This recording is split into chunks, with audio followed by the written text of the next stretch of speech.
Maka Yesus pun meninggalkan orang banyak itu, lalu pulang. Murid-muridnya datang dan berkata kepadanya, "Jelaskanlah kepada kami perumpamaan tentang lalang di ladang itu."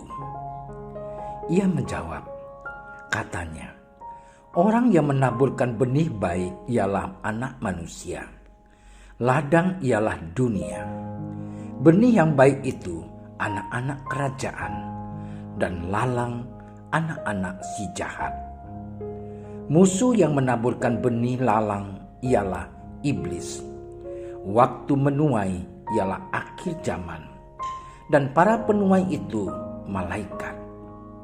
Maka seperti lalang itu dikumpulkan dan dibakar dalam api, demikian juga pada akhir zaman Anak Manusia akan menyuruh malaikat-malaikatnya, dan mereka akan mengumpulkan segala sesuatu yang menyesatkan dan semua orang yang melakukan kejahatan dari dalam kerajaannya.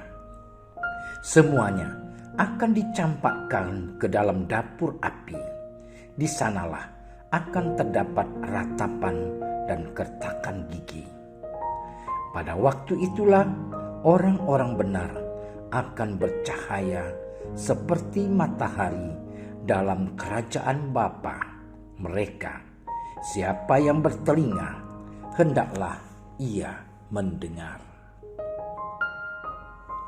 Demikianlah Injil Tuhan.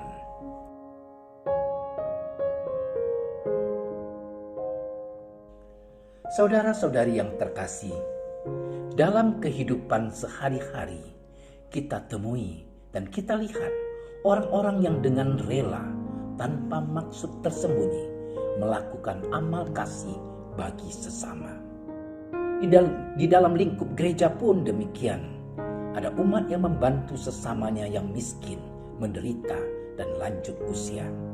Ada umat yang peduli dengan karya sosial gereja dengan menyumbang dana dan materi.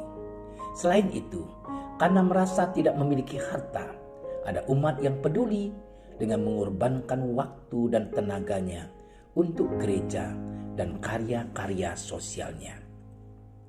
Kita juga sering melihat dan mendengar ada orang termasuk anggota gereja yang melakukan perbuatan baik dan amal kasih, tetapi dengan motivasi tertentu.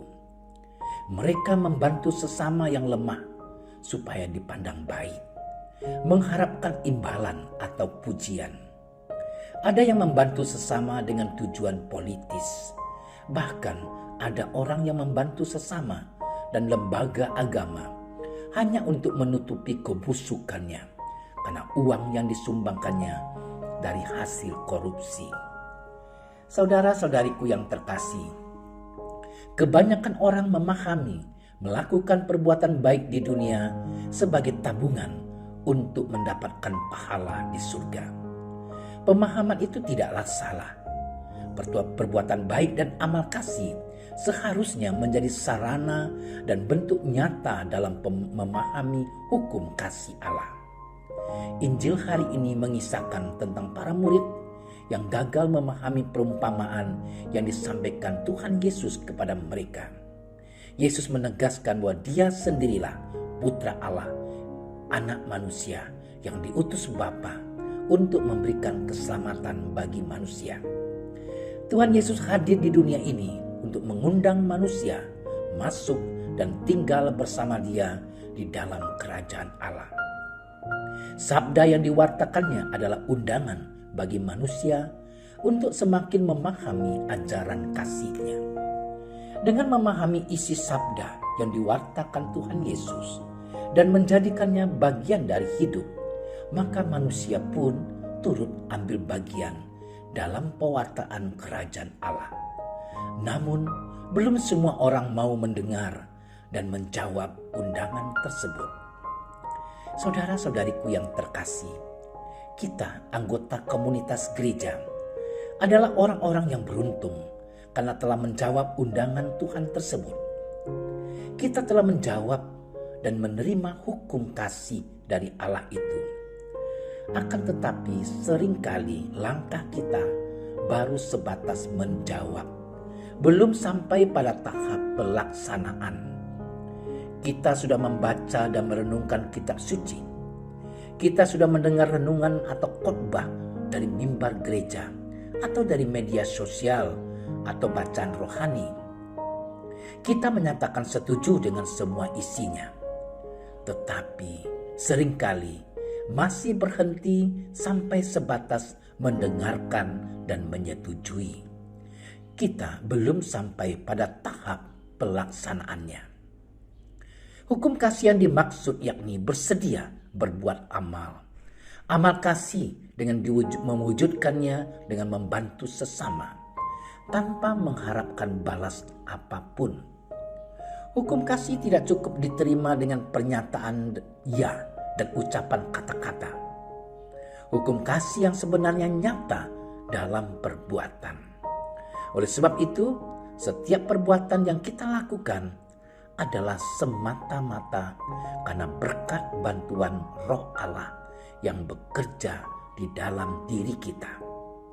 Roh Allah yang memampukan dan menggerakkan budi sehingga kita melihat kebutuhan sesama untuk membantunya.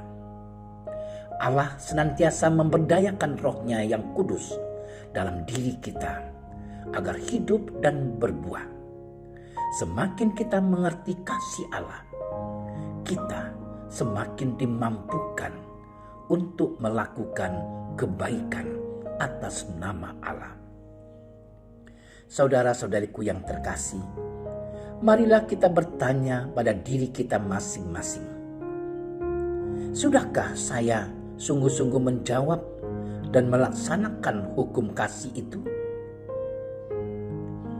Apakah kesibukan dan rasa malas menguasai hidup sehingga untuk menjawab hukum kasih itu dengan kata-kata saja terabaikan? Contohnya, kita lupa atau abai ke gereja. Kalau sudah menjawab dengan kata-kata, sudahkah kita menindaklanjutinya dengan berbuat bagi sesama kita, terutama yang menderita, tanpa mengharapkan pujian? Atau sebaliknya kita selalu menuntut imbalan atas perbuatan baik itu? Allah adalah sang penabur benih yang hidup. Allah adalah milik hukum kasih. Hukum kasih itu telah menjadi nyata dalam diri Tuhan Yesus. Dia hadir di tengah-tengah kita. Tidak hanya berkata-kata, tetapi dengan berbuat nyata sampai sehabis-habisnya dengan memberikan nyawanya. Jangan berpikir untuk melaksanakan hukum kasih itu mesti dengan perbuatan atau karya-karya besar. Tetapi marilah kita mulai dengan hal-hal kecil, namun dengan tulus ikhlas, sehingga dunia, masyarakat tahu bahwa kita adalah anak-anak kerajaan, bukan lalang, bukan anak-anak si jahat. Dengan melaksanakan hukum kasih pada waktunya kelak, kita menjadi golongan orang-orang benar yang bercahaya seperti matahari dalam kerajaan Bapa. Allah Bapa yang Maha Murah, mampukanlah kami agar senantiasa mengerti isi cinta-Mu. Semoga Roh-Mu yang kudus memampukan kami untuk melaksanakan hukum kasih melalui amal dan perbuatan baik kami, tanpa mengharapkan imbalan selain berkat daripadamu. Amin. Terima kasih sudah menyaksikan renungan hari ini. Jangan lupa like, subscribe, dan aktifkan tombol loncengnya agar Anda yang pertama mendapatkan notifikasi updatean renungan harian dari Komsos Keuskupan Padang. Dan bagikan ke sosial media agar saudara-saudara kita dapat mendengarkan dan merenungkan firman Tuhan.